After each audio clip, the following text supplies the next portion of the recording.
अस्सलाम वालेकुम स्टूडेंट्स। अब हम करेंगे class first year federal board का chapter number 1 physical quantities and measurement. उसका टॉपिक 1.3 जो कि डायमेंशन से रिलेटेड था, डायमेंशंस ऑफ फिज़िकल क्वांटिटीज़। इसको हमने प्रीवियस वीडियो में डिस्कस कर लिया है कि डायमेंशंस किस तरह से निकालते हैं और डायमेंशंस होता क्या है। ठीक है, अब अगर किसी ने वो वीडियो नहीं देखी है तो वो एक बार जो है वो पिछली वीडियो देख लें, ताकि ये है कि आपके कॉन्सेप्ट डायमेंशन से रिलेटेड क्लियर हो जाएं। एंड मज़ीद जो मैं आगे इस वीडियो में आपको डायमेंशंस के बारे में बताऊंगी वो आपको और बेहतर तरीके से समझ आ सके। तो अब हम डिस्कस करते हैं डायमेंशंस को। डायमेंशंस हमने पिछली वीडियो में ना बेस क्वांटिटीज़ की डायमेंशंस को निकालना देखा था, जैसे मास है, लेंथ है, टाइम है, इस सब की डायमेंशंस हमने देखा था किस तरह से निकाल सकते हैं। और डायमेंशंस को हमेशा स्क्वायर ब्रैकेट में इनक्लोज करते हैं और कैपिटल लेटर्स में, जिस तरह से बेस क्वांटिटीज़ की यहाँ पर डायमेंशंस गिवन हैं। उसके बाद कुछ ड्राइव क्वांटिटीज़ की हमने डायमेंशंस देखी कि किस तरह से हम बेस क्वांटिटीज़ की डायमेंशन से ही ड्राइव क्वांटिटीज़ की डायमेंशंस को निकाल सकते हैं मल्टीप्लिकेशन और डिवीजन करके।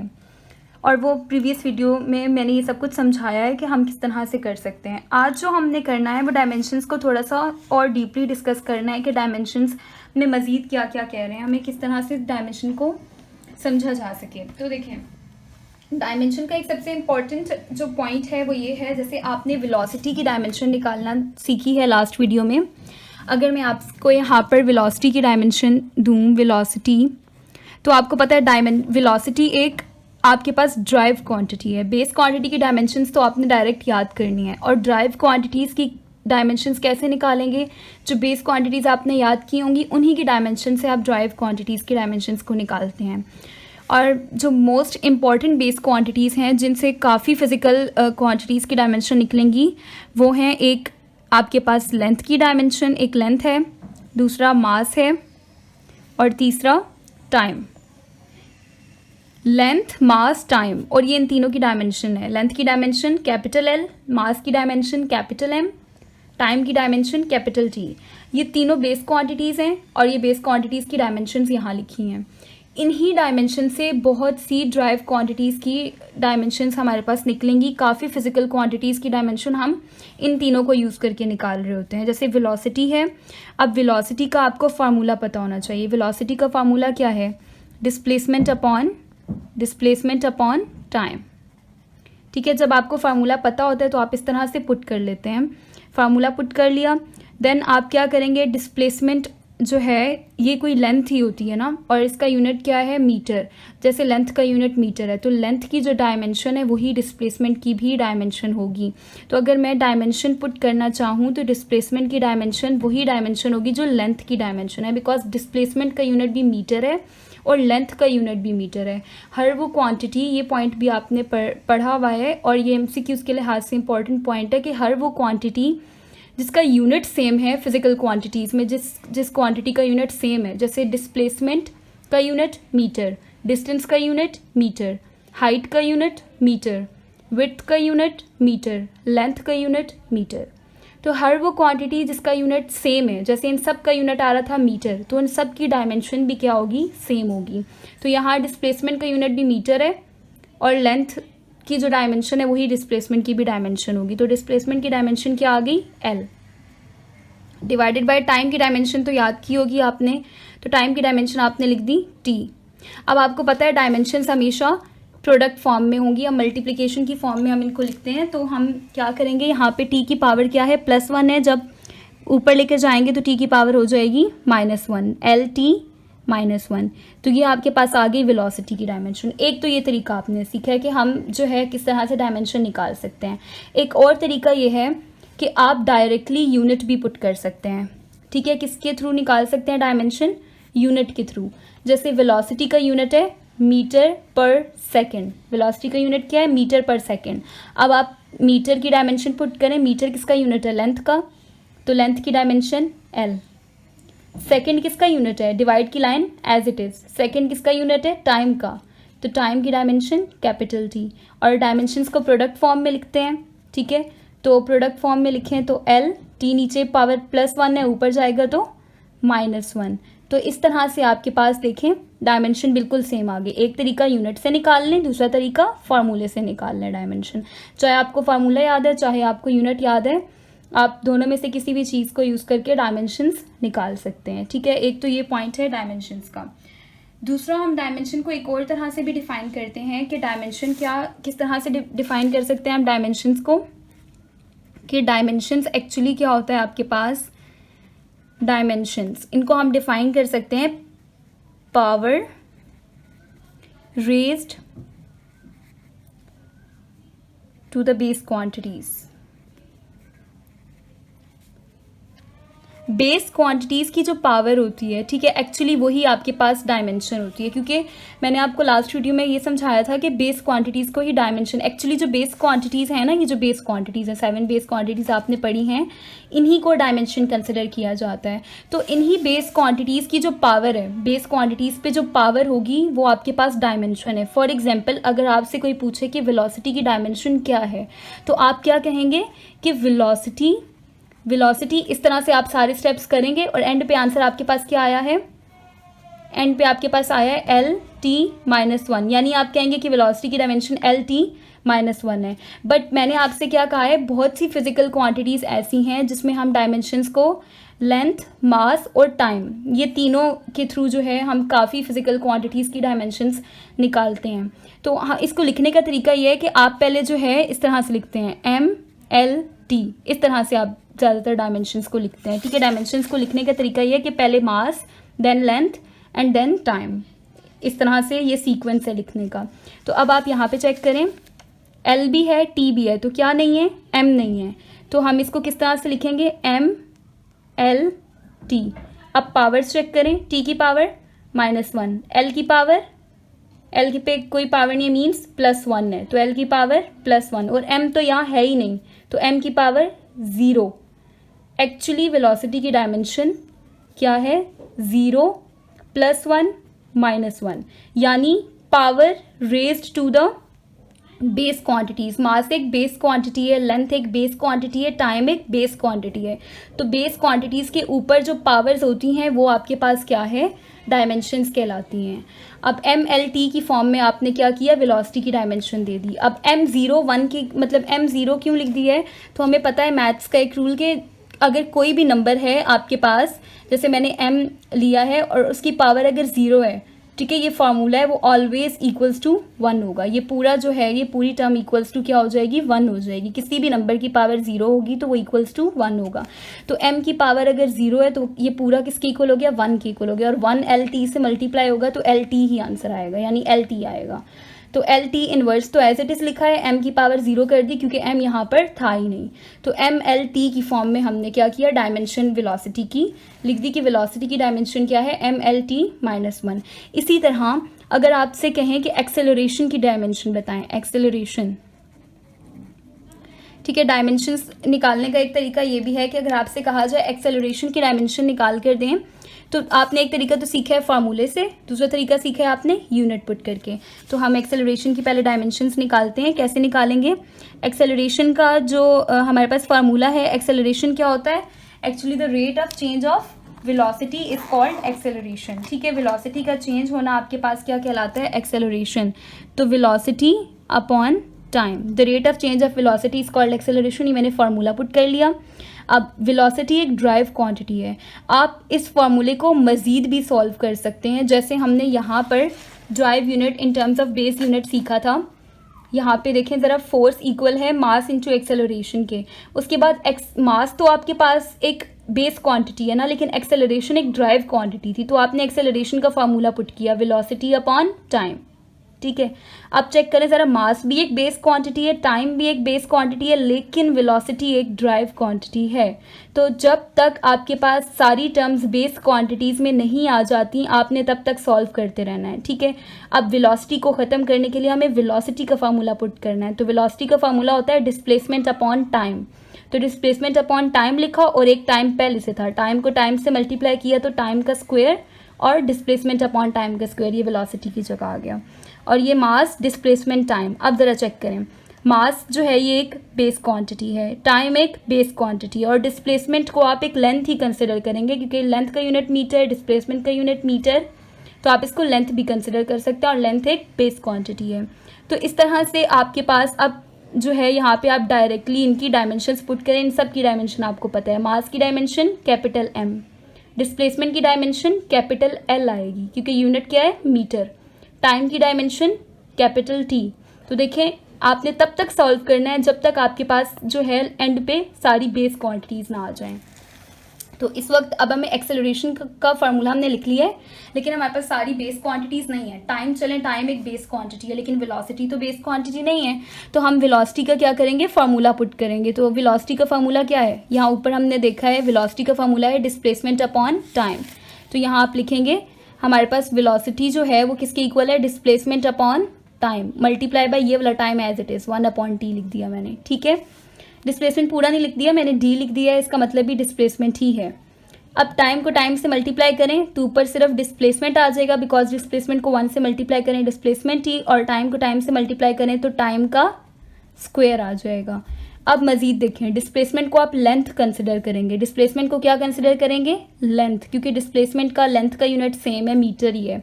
और टाइम एक बेस क्वांटिटी है, ठीक है, टाइम का स्क्वायर है। अब बताएं क्या मजीद इनमें हम कोई फार्मूला पुट कर सकते हैं, नो, क्योंकि हमारे पास दोनों बेस क्वांटिटीज़ आ गई हैं, एक लेंथ और एक टाइम। डायरेक्टली जब आपके पास सारी बेस क्वांटिटीज़ आ जाएं तो आप डायमेंशंस पुट करें, क्योंकि बेस क्वांटिटीज़ की डायमेंशंस तो आपने यहाँ से याद की होंगी। तो अब आप बेस क्वांटिटी की डायमेंशन पुट करें। डिस्प्लेसमेंट की डायमेंशन क्या है, एल, बिकॉज लेंथ कंसिडर करेंगे और लेंथ की डायमेंशन एल है।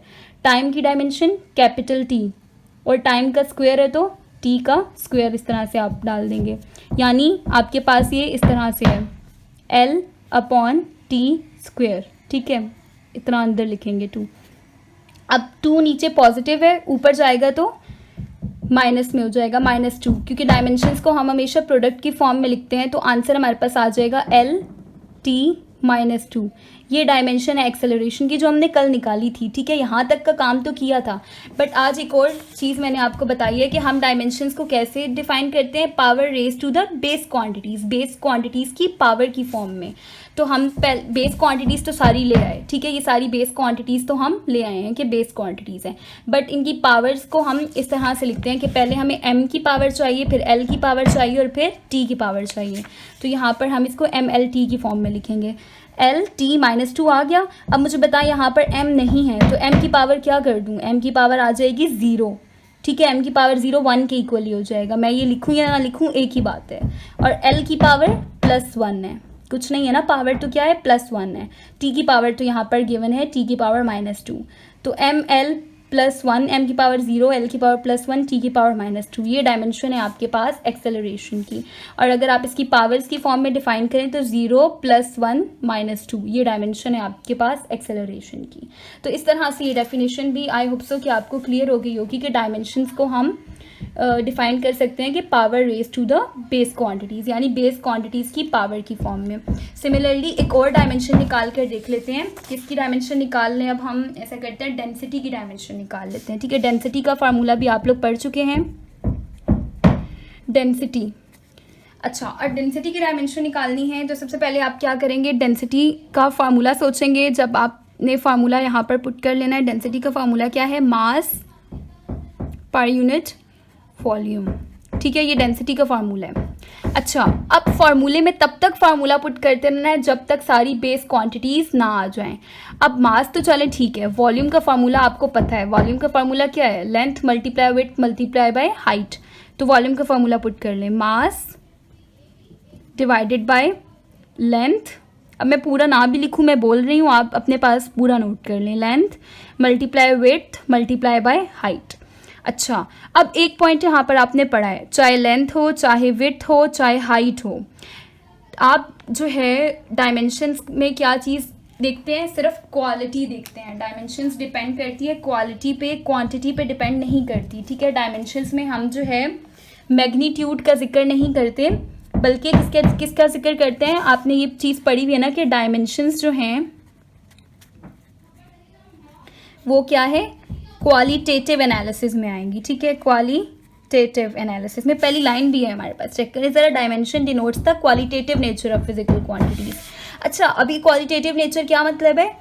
इसका मतलब ये है कि आपके पास चाहे यहाँ पर लेंथ हो, ठीक है, यहाँ देखें, अगर आपके पास लेंथ है, हाइट है, विड्थ है, डिस्टेंस है, या डिस्प्लेसमेंट है, रेडियस है, या डायामीटर है, या कुछ इस तरह से है जिसका यूनिट सेम हो, ठीक है, डायामीटर है, इन सब का यूनिट क्या है? मीटर है। तो इन सब की डायमेंशन भी क्या होगी? सेम होगी। ये क्वालिटेटिव नेचर है, ठीक है। इन सब की डायमेंशन भी क्या होगी? वही डायमेंशन होगी जो लेंथ की डायमेंशन है, बिकॉज लेंथ का यूनिट भी मीटर है और लेंथ एक बेस क्वांटिटी है। तो लेंथ, विड्थ, हाइट, इन लेंथ, विड्थ, हाइट, इन सब की डायमेंशन यूनिट क्या है? मीटर। तो अगर लेंथ की डायमेंशन एल है तो इन सब की डायमेंशन भी क्या होगी? एल ही होगी, ठीक है। ये चीज़ थी। तो यहाँ पर मैं अब इन सब के डायमेंशंस क्या पुट करूँगी? एल, ठीक है। तो मैं इसको यूँ लिख सकती हूँ ना, mass divided by length multiply length multiply length, क्योंकि तीनों लेंथ्स ही हैं। अब चेक करें, मैंने डेंसिटी के फॉर्मूले को किस फॉर्म में लिख दिया कि मेरे पास सारी बेस क्वांटिटीज़ आ गई हैं। ऐसा ही है, हमें फॉर्मूले को तब तक सॉल्व करना होता है जब तक सारी बेस क्वांटिटीज़ ना आ जाएं। जब सारी बेस क्वांटिटीज़ आ जाती हैं तो बहुत ही आसान स्टेप है, क्या करना है आपने? बेस क्वांटिटीज़ तो आपने याद की हुई हैं, ये बेस क्वांटिटीज़ हैं और ये इनकी डायमेंशंस हैं। ये आपने जब याद की होंगी तो डायरेक्टली यहाँ पर आपने क्या करना है? डायमेंशंस को पुट कर लेना है। मास की डायमेंशन कैपिटल एम, ठीक है, डिवाइडेड बाय ये लेंथ्स हैं और लेंथ की डायमेंशन क्या होती है? Capital L. और कैपिटल एल है एक लेंथ की डायमेंशन, दूसरी लेंथ की डायमेंशन भी कैपिटल एल और इसकी डायमेंशन भी कैपिटल एल है। अब लेंथ्स को मल्टीप्लाई करें तो आपके पास ओवरऑल नीचे डायमेंशन क्या आ जाएगी? एल का क्यूब। ये डायमेंशन है आपके पास वॉल्यूम की। अच्छा, अब यहाँ पर एल क्यूब आ गया। अब नीचे +3 है पावर, क्योंकि डायमेंशंस को हम प्रोडक्ट की फॉर्म में लिखते हैं। तो अगर मैं इसको जो है ऊपर लेकर जाऊँगी तो एल की पावर क्या हो जाएगी? -3। तो एम एल -3, ठीक है। यहाँ तक तो आ गई। ये किसकी डायमेंशन है आपके पास? डेंसिटी की। बट मैंने अभी आपको एक कॉन्सेप्ट बताया, मतलब आपने किस फॉर्म में लिखनी होती है? पावर की फॉर्म में अगर आपने लिखनी है तो आपको एम एल टी ये सीक्वेंस फॉलो करना है। पहले एम, फिर एल, फिर टी और इनकी पावर्स लिखनी है, ठीक है। और जो चीज़ नहीं होगी उसकी पावर आपने 0 लिखनी है, बिकॉज वो 1 के इक्वल हो जाएगा। देखिए, एम भी है, एल भी है, बट यहाँ पर टी नहीं है। एम है तो एम की पावर क्या होगी? एम है तो एम की पावर +1 होगी, समझ आ रही है। और एल है तो एल की पावर तो गिवन है -3, बट यहाँ टी नहीं है तो टी की पावर आप 0 लेंगे।